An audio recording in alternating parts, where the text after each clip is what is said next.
हे हर तुकाराम विजयच्या दिवशी दिवसा 12 वाजून 5 मिनिटांनी अपुवा पडल्या जातं. म्हणजे फाल्गुन वद्य द्वितीया होळी पौर्णिमा झाल्याच्या नंतर 2 दिवसांनी तुकाराम बीज असते. तर त्या दिवशी इथं 2 ते 3 लाख यात्रा असते.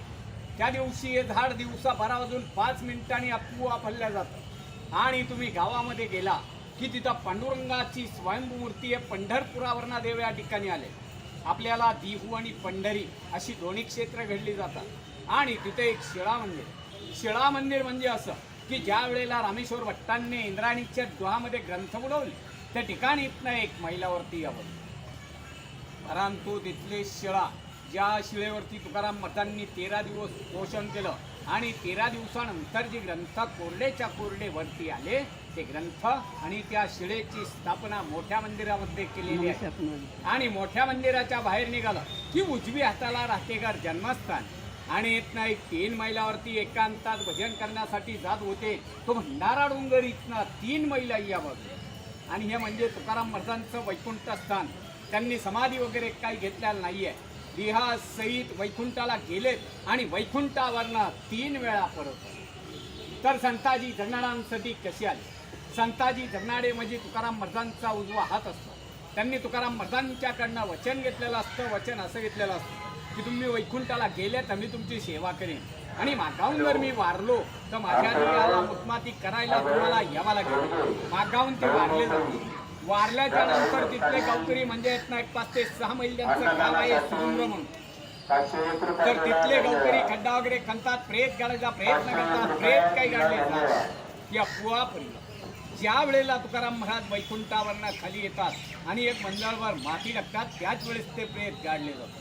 तसेच ते निळोपर आहे. नगर जिल्हा पारनेर तालुका पिंपळनेर त्यांचं गाव. त्या गावावरनं ते इथं येतात. इथं आल्याच्या नंतर तुकाराम महाराज वैकुंठाला गेलेले असतात. तर त्यांचं असं म्हणणं असतं तुकाराम महाराज मुलीसाठी वैकुंठावरनं खाली येतात, संताजी जगनाडांसाठी येतात. तर माझ्यासाठी काय येऊ शकत नाहीये, मी बी त्यांचा शिष्य आहे म्हणून ते या झाडाखाली बसून 42 दिवस पोषण करतात. तर त्यांची इथं 42 दिवस पोषण पूर्ण झाल्यानंतर त्यांना स्वतः पांडुरंग भेट. तर ते पांडुरंगाला अभंगाद्वारे असे म्हणतात, येथे तुझं लागी बोलाविले कोणी प्राथुल्या वाचून आला शिका, निळा म्हणे आम्ही न ओळखीचे देवा तुकयाचा धावा करतोस. मी तुकाराम महाराजांचा धावा केलेला आहे, तू धावा केलेला नाहीये, तुला मी ओळखत नाहीये, तू इथे आला कसं असे निळोपर आहे पांडुरंगाला म्हणतात. नंतर पांडुरंगाला प्रश्न पडतो. तुकाराम महाराजांना वैकुंठावरनं खाली पडवतात. तशीच त्यांची मुलगी भागीरथी तुकाराम बीज झाल्याच्या नंतर 3ऱ्या दिवशी रंगपंचमी असते. वडील वैकुंठाला गेल्याच्या नंतर ती 3ऱ्या दिवशी सासरीवरनं येते.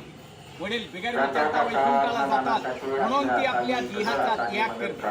त्याग करून आत्महत्या करायचा प्रयत्न करते. तर त्यावेळेला आत्महत्या करायचं साधन म्हणजे इंद्राणीच्या गुहामध्ये उडी मारणे. तर ती इंद्राणीच्या गुहामध्ये उडी मारते. उडी मारल्याच्या नंतर पांडुरंग स्वतः मत्स्य अवतार धारण करतात आणि तिला ते वरचेवर तारतात.